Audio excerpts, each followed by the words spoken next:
It's the Mike Francesa podcast on the Bet Rivers Network. Hello, everybody, and welcome to the Mike Francesa podcast on the Bet Rivers Network, brought to you by Casamigos Tequila. Casamigos Tequila is brought to you by those who drink it. Here we are midweek. We'll get to week 2 in the National Football League. Obviously, you will do that on Friday morning. There's a Thursday night game, the Bills and the Dolphins. There's some banged up players on both sides, but looks like all the key guys will play. I checked on the key stars yesterday, and all of them will make the game, even though they have some injuries, including the Bills, star quarterback who has to be careful in his approach.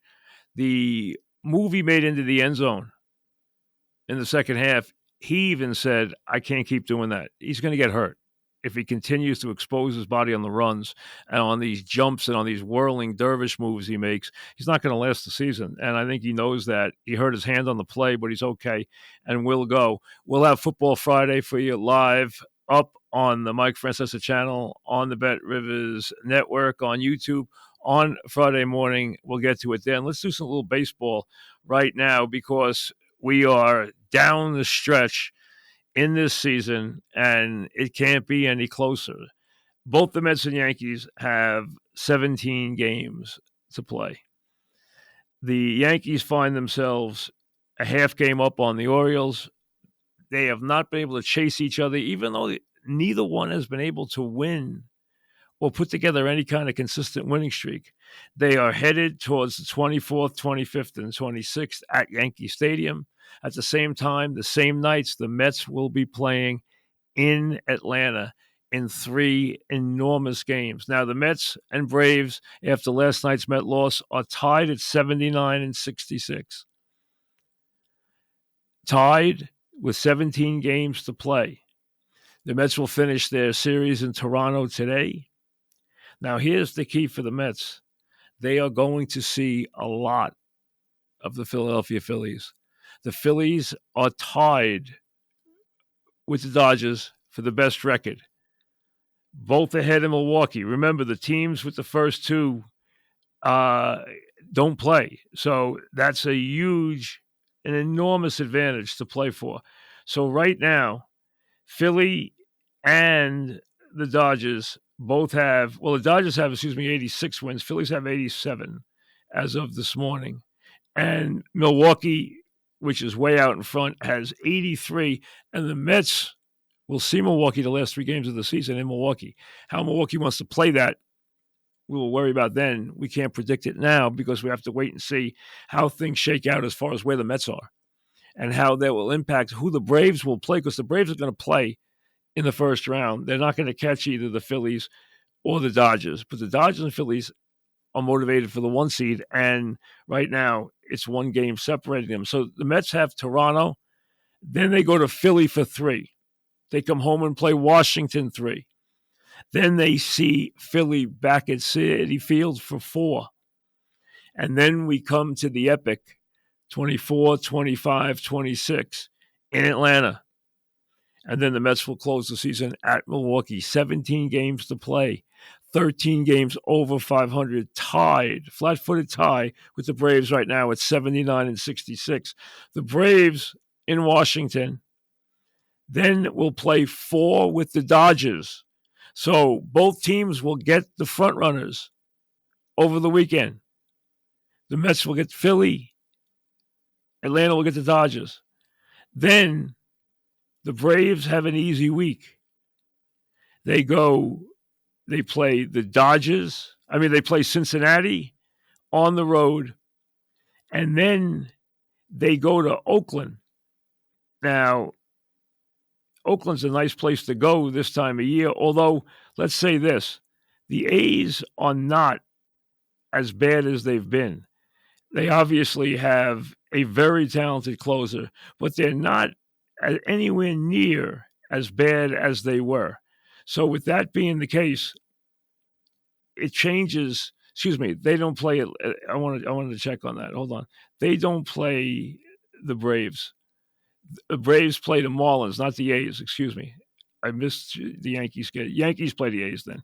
The Braves play the Marlins then. So the Braves schedule is Washington, Dodgers, Cincinnati, Florida, the three against the Mets, and then they close at home against Kansas City, which obviously is going to be playing meaningful games and in the fight.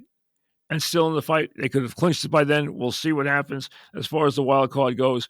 Probably playing for position at least, or maybe playing for a wild card spot. We'll have to wait and see how that unfolds as far as the Royals are concerned. Right now, in the American League, you have Kansas City 2.5 up on Minnesota. Minnesota 3 up on Detroit, which is rallying. So that's where we are. So right now you'd have, if it ended today, Baltimore, Kansas City, and Minnesota would be your wild card teams in the American League, as the Yankees have a half-game lead. Minnesota has a 3-game lead, and Kansas City has a 2.5-game lead on Minnesota. So the schedules for the Mets and Braves, Mets have a couple extra games against Philly. That time, they'll be seeing Cincinnati and Florida. The 3 games against each other. And obviously, Atlanta has been a house of horrors for the Mets, are going to most likely decide this. They're both going to play teams headed for the postseason in the last 3 games. The Mets at Milwaukee, the Braves home to Kansas City. So they'll both be playing live teams in those final days. So with 17 games to play, it can't get any closer. The games can't get any bigger. And the Mets have to be able to continue this consistency. And a lot is going to depend on 7 games with the Phillies. 3 this weekend, and then 4 next weekend at Citi Field before those 3 pivotal nights, the 24th, the 25th, and the 26th, where baseball couldn't be any bigger in this town, with the Yankees hosting the Orioles and the Mets in Atlanta to take on a team that has, let's be honest, driven them crazy and given them a very rough going over. So they will have a lot to prove. There is still a lot for the Mets to do. This is not going to be easy by any stretch of the imagination. They've continued to play good ball. Now, last couple of days, haven't had a lot of offense. We know that. It's going to come and go. That's all there is to it. They have to find a way to hang in there and really get now to the Atlanta games dead even and then do their job. They're going to have to beat the Braves to go to the playoffs. That's all there is to it. Is it likely? Now, the last 3 games of the season, ironically, Arizona and San Diego played each other the last 3 games of the season. So that can be a saving grace. It can also be a curse, depending on where the standings stand. Now, right now, San Diego's 82-64. Arizona's 81-64. So they're 2 and 2.5 games ahead of Atlanta and the Mets. On the other side, there's a cushion. They're 4 games ahead of the Cubs. At this point, with 17 games to play, 4 is a substantial lead. So they don't have to worry about too much from behind. Right now, it's about beating the Braves. Can't worry right now about Arizona or San Diego. They don't play them. They have to worry about beating the Braves. But first, 7 dates with the Phillies. Not going to be easy, as any of these games are at this point. I mean, we've seen that. And it's funny, we've seen these teams lose to bad teams. I mean, we've seen the Yankees consistently this year, and especially in the last 6 weeks, lose to bad team after bad team. I mean, the one thing with the Yankees is that they just have not been consistent at all. All they've, it's been win 1, lose 1, win 2, lose 2. I mean, 4 and 6 last 10. Get beat by Lugo last night. And Kansas City It's not going to be an easy team in the postseason. They have stars in their lineup, and their pitching is very underrated. And Lugo's had just a tremendous year. His performance last night was absolutely tremendous. I mean, you can't pitch much better than he did last night. For a right-hander to come in and pitch that way at Yankee Stadium, it doesn't get much more impressive than that. It really doesn't. I mean, that's about as good as it gets. 7 innings. 7 innings last night. 3 hits, no walks, 10 strikeouts for his 16th victory, an ERA of 2.94. Lugo threw 105 pitches, 77 strikes. No walks last night in a dominant performance in what has been a terrific year.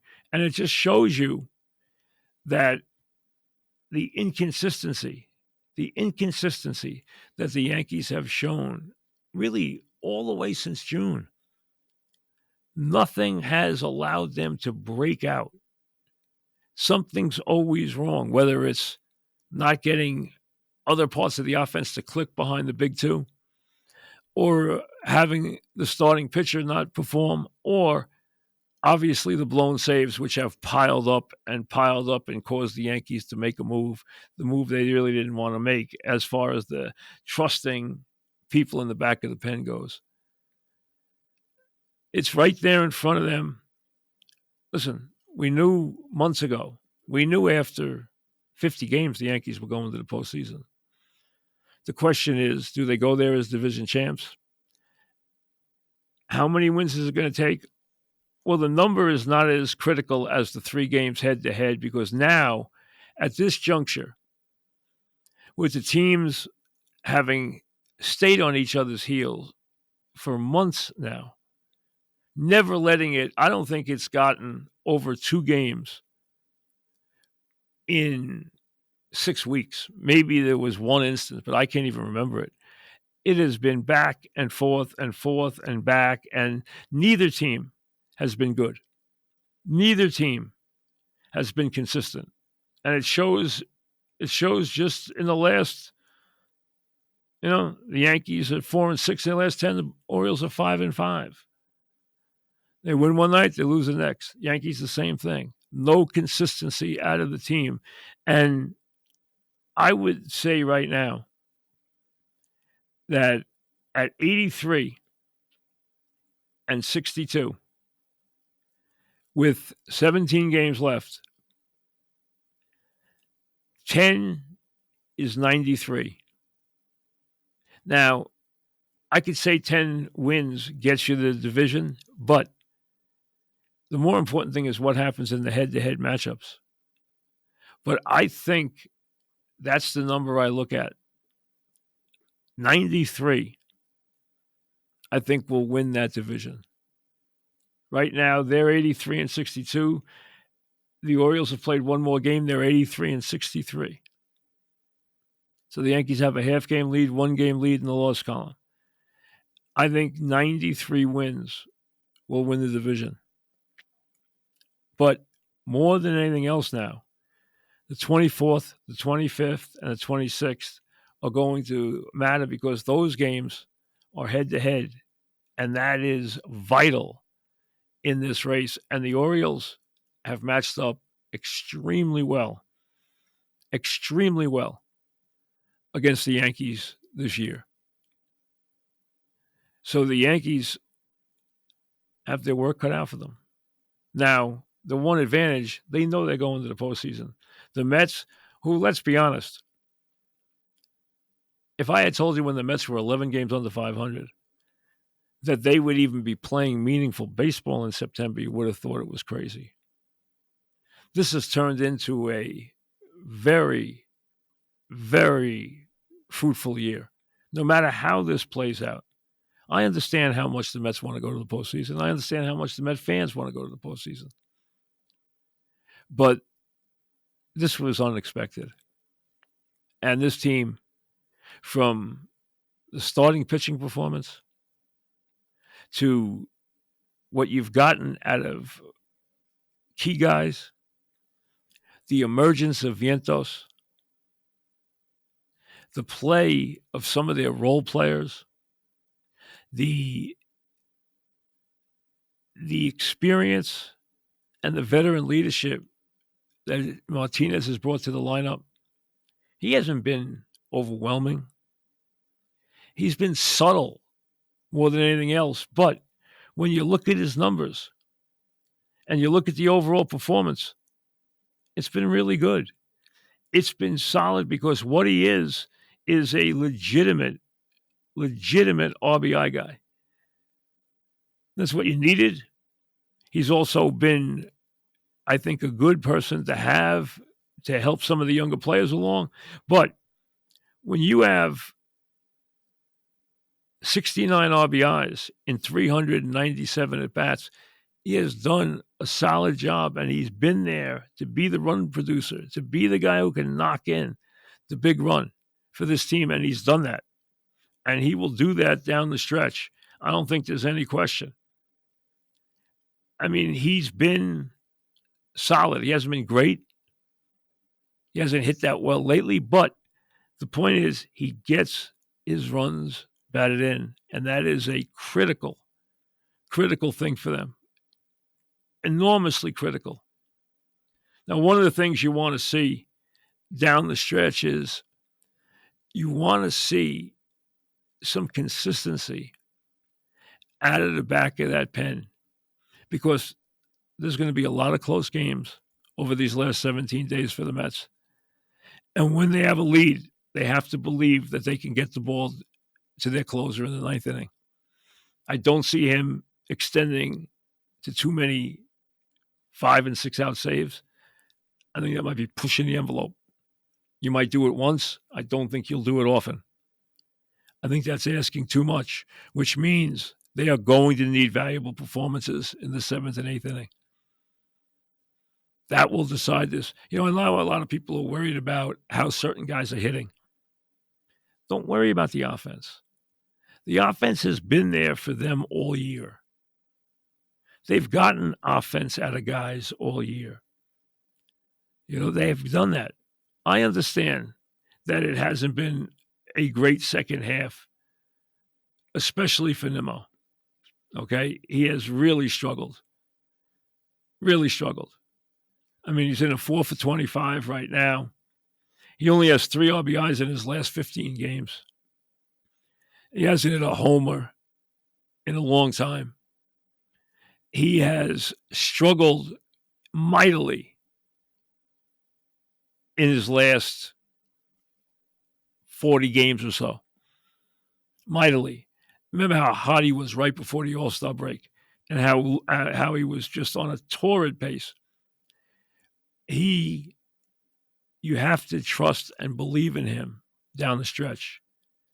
You know, you have to believe that you're going to get out of these guys what they can give you. You know what Alonso can do. You know what Nimmo can do.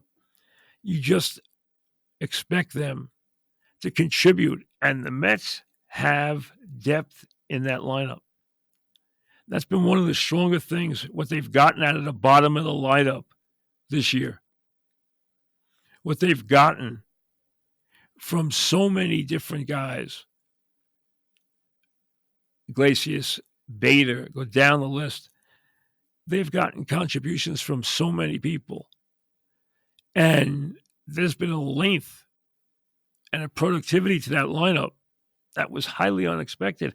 But you look at it from the top all the way to the bottom, they have length and they have efficiency. Far better, say, than the Yankee lineup, which, other than the big two, can be dramatically underwhelming.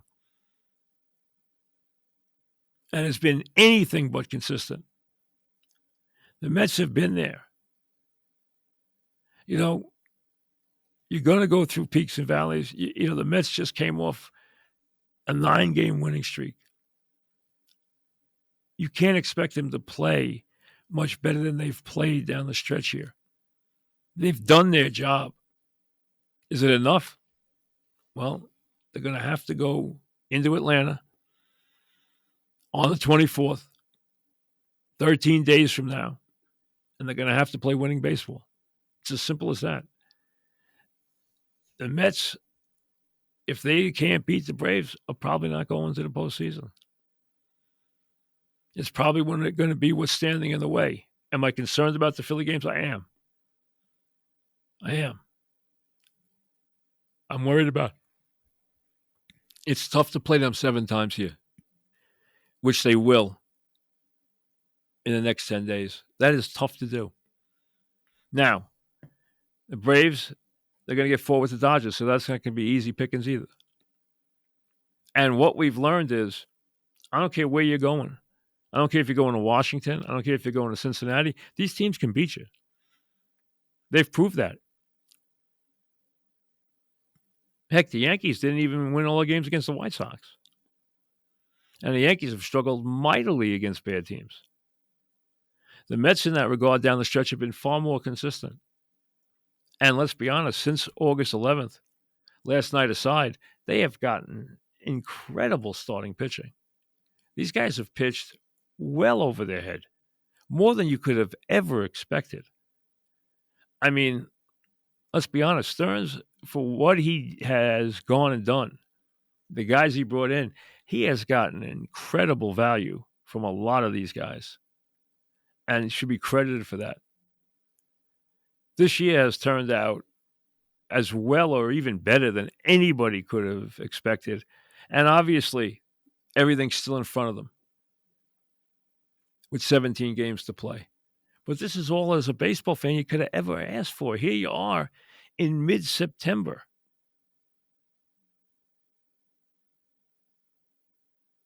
On this September 11th. And let me pause for a second, as we always do, and remember those that perished in that awful attack. None of us forget that morning. It was a beautiful, a picture-perfect, sunny September morning when that happened. And also, don't forget all the people, and I had firemen that I was close to, because we used to use firemen a lot to drive us when they weren't on duty. A couple of them. I had a couple. I had George. I had Pete Burke. Firemen who, when they were off duty, used to drive us to the games and would chauffeur, the car and stuff, and be our driver at times. I had Julio for years, but even before Julio, or at times when he wasn't available, Pete Burke, who worked on the pile for years. All the men from whatever outfit they were who worked on the pile and wound up getting very sick or perishing because of that, who are casualties of this same thing, should not be forgotten. I know they haven't been forgotten now, and they shouldn't be. So you pause and reflect, as divided as our nation is right now, as everyone this morning discusses what went on with the debate last night and who they're going to vote for and where America is headed and everything else, take time to remember those days right after 9/11, when this country was as unified, and it's the only time in my life that I can remember this country, everybody pulling in the same direction, everybody helping, trying to help, doing anything they could to help the next person, asking, can I help you? Can I do something? What do you need? No matter what. Whether it was stopping to staging areas or going to visit or do whatever it was. And I remember the staging area at Shea, where the Mets and Bobby Valentine and all his Mets were so involved. And we were there a couple of days. Doug and I went to the city a couple of days. We were at different staging areas. We went to different firehouses. Everybody did, not just us. I'm not just talking about us. I'm talking about everybody. But what I remember was, you say to yourself, why can't it always be like this? And it didn't stay that way. By the new year, it was gone. But there was such a feeling of goodwill and camaraderie and a unified country that had just taken a hit that was devastating. But it had everybody being Americans first and forgetting about all our petty differences and our concerns and our vested interests and everything else. And like I said, in the devastation of that day, afterwards, I was like, if we could just bottle what we are experiencing in the days after the attack, we would be a very different country. But of course, that hasn't been the case. And we are now as divided as we have ever been. We are so divided and so have so much contempt and a lack of trust for the other side. So whatever your beliefs are, whatever side of the aisle you line up on, whatever your opinion is about the topics of the day, wherever you line up on abortion or immigration or whatever the issue of the day might be, you have to be able sometimes to look past that and remember that we are all part of the same country. But it falls on deaf ears. And I remember those days afterwards. The world was, and our country and our city was a very, very different place than it is when we wake up this morning, all these years after that fateful day. I still remember getting in the car, and the program director called me, and he said, "Hey, get in here as fast as you can, because I don't think you'll be able to get in here very soon." And I hopped in the car, and I was driving my regular route. At that time, the fan was still in Astoria, in the Kaufman Astoria studios. And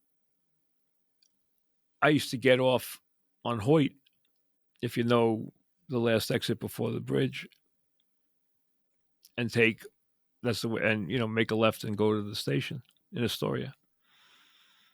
And when I got to the Hoyt exit, it was backed up about a half mile, and they were turning the cars around. They were turning everybody back. City's closed. Turning you back. City's closed. Turning everybody back. City's closed. Go home. And I got up to the policeman. I said, "Listen," I told him who I was. He kind of recognized me. And I said, I have to get to the fan. And he said, "I don't think you can." And I said, I really got to get to the fan. And he said, "Listen, go up the grass here.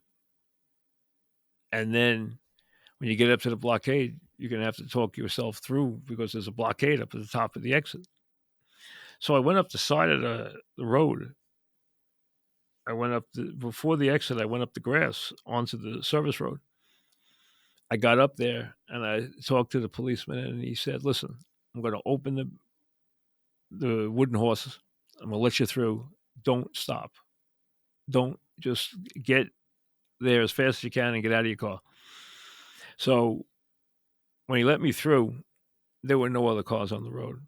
I went right down the street, got into the FAM parking lot about 11:30 in the morning.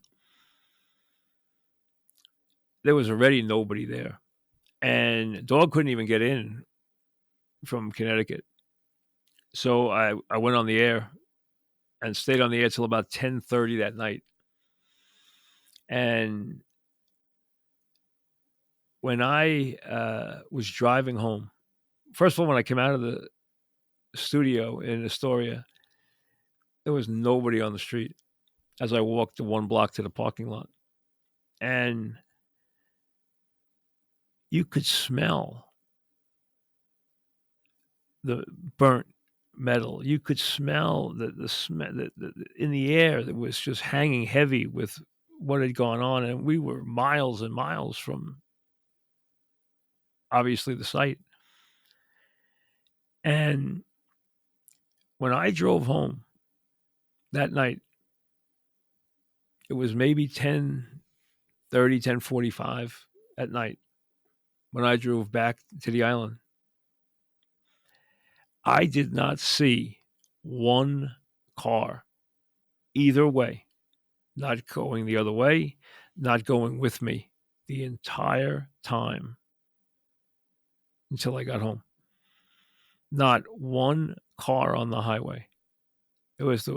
I've driven sometimes at halftime of the Super Bowl into NBC to do my mic'd up show, which I did. And I would leave at halftime of the Super Bowl, watch it at home, and then go in because I'm going to do a show at night after the game. And I can't believe how light the traffic is during the Super Bowl. But this was different. Nobody. Not a car. And I still remember how eerie that was as I drove home that night. And you realize how many years has passed and how many things have happened since then and where we are as a country this many years later. And today's a good time to take a second and think about that and think about how unified we were after that event and how divided and angry and how much contempt we have for opposing viewpoints in this America. And realize where we've gone in the last 2 decades. Sad. All right, emails when we come back. I want to first mention the Jets and Reddick. Listen, there's always overreaction to games. When you lose your first game in the NFL, we always talk about it. There's overreaction. There's overreaction to the Giants. There's overreaction to the Jets. Jets played a really good team. They didn't play well. They played bad defensively. They were out-coached. They were out-hustled. They were outplayed. They were pushed around. And the defense has a lot of work to do. But here's the thing. And they have to prove that they can be the run stoppers that the old guys were who aren't here anymore. And that's a big key. But here's the thing. This is the time to get Reddick back in the fold. They need him. And Reddick's got to be smart enough to realize that this is going to be the best point for him to make his move. So there has to be a place where Reddick can live and the Jets can live to get this player back in the fold right now because they need him. And they don't need him to become a huge distraction, which he already has, but have it be a bigger problem as we go forward. Figure out a way right now for him to get in here and to find a place where both sides can live. There is a place where they can live. And get that done. How come every other team can do it and the Jets can't get it done? It is a bad mistake to have him on the outside looking in. And I'm not holding him blameless here. I understand his point of view. I understand what he's doing. And he stayed out. And you know what? Things got better for him off game one. Now is the moment to make the deal. So be smart and make it. Emails at Mike Francesa. Okay, so send them to the Gmail account. Let's see what's on your mind today. Before I do that, let me do the baseball boost. Here we go. The Francesa Baseball Boost. Head over to the Bet Rivers app. Take advantage of the Wednesday Francesa Baseball Boost, which is looking to hit for the fourth time in 5 weeks. We didn't hit last week. Today's boost is on the starting pitchers, each to record at least 5 strikeouts, Manaea and Hill. The original odds were plus 117. They're boosting it to plus 150 by going to the Bet Rivers app. So go to betrivers.com, download the Bet Rivers app, go to the Francesa Baseball Boost, and make your play on today's starting pitchers that each get 5 strikeouts, and you collect your little bonus boost from Bet Rivers. Now, as I said, emails, MikeFrancesapodcast@gmail.com. Let's see what's on your mind. Seth, do you think if the Giants fail this year and the Mariners clean house, that Belichick would be their top candidate? If. I don't think the Giants are looking to make a change at coach. I think right now Dable's leash is long. I don't think he's going anywhere. John Mara and Belichick have always shared a very, very solid relationship. I think the closer thing is a reason why the Cowboys didn't sign McCarthy. They haven't signed him to an extension. He wants an extension. They haven't signed him to an extension. I think he would go to Dallas first, but is it a possibility? I would have to say yes, but I don't think it's going to happen. This is from Mike. The Jets loss was embarrassing. I don't know about embarrassing. For their defense, which has been given so much credit, it was a bad performance. So I would agree with that.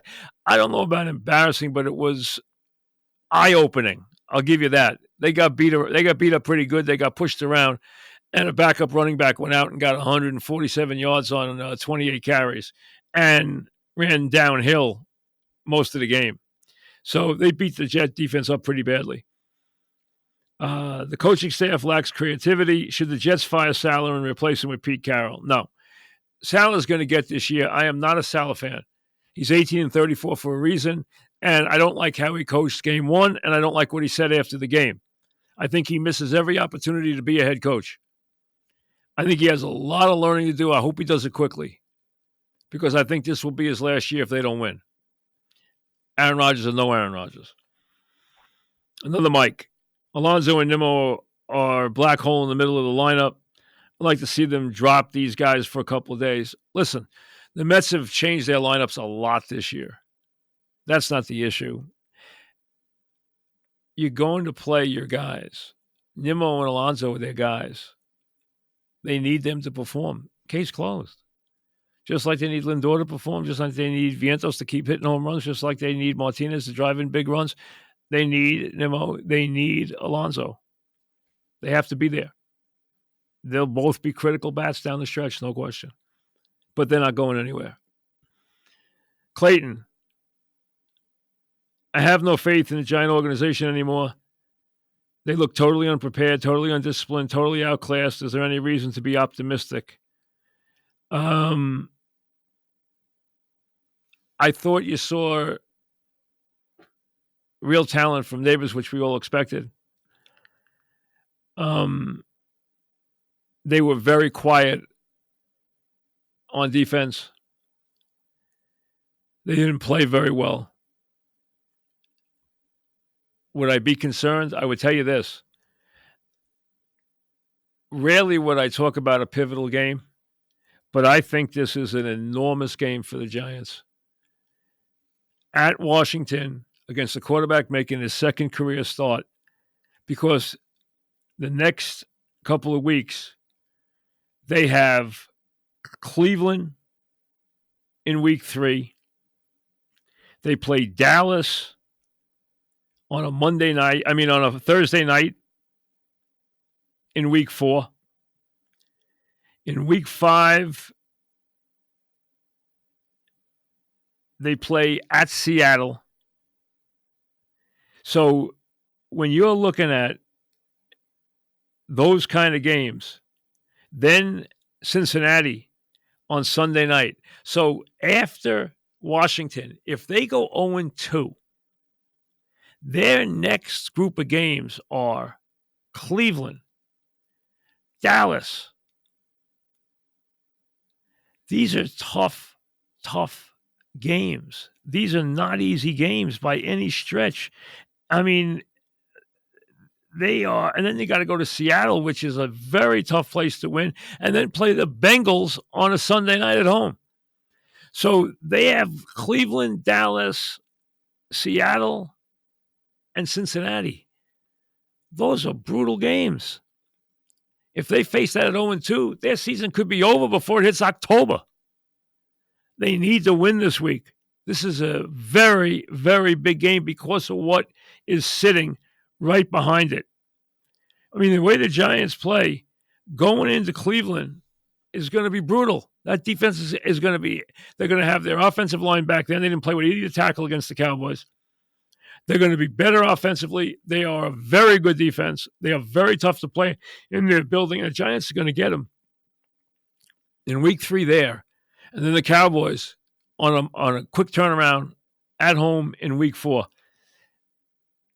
That makes this game against Washington critical. Otherwise, the start of this year could be an utter disaster. This thing could be over before it starts. Richard, why are there no middle relievers in the Hall of Fame? Well, I have to admit, I've never thought of that before. Number one,